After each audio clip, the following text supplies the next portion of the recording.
Hi, my name is Brendan from Apache Safe Space Solutions. Welcome to the unboxing of the Apache Tomahawk handheld UVC device.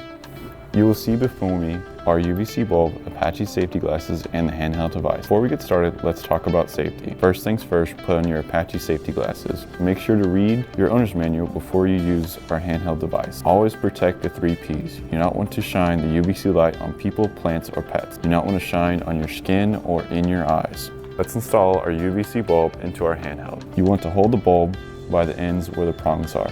You do not want to touch the quartz part of the bulb. Always ensure the device is unplugged when installing or uninstalling the bulb. Turn the bulb towards yourself as you're installing for it to fit into the fixture. You will hear and feel a click as the bulb fits into the fixture. Let's begin our disinfection. Hold the device for 1 second at 1 inch away and slowly move the handheld across the surfaces or your high touch areas. There will be a burnt hair smell and you know it is working. When you are completed with your disinfection process, turn off the handheld and make sure to unplug the handheld as well. Thank you for watching our unboxing and demonstration of our Apache Tomahawk handheld device.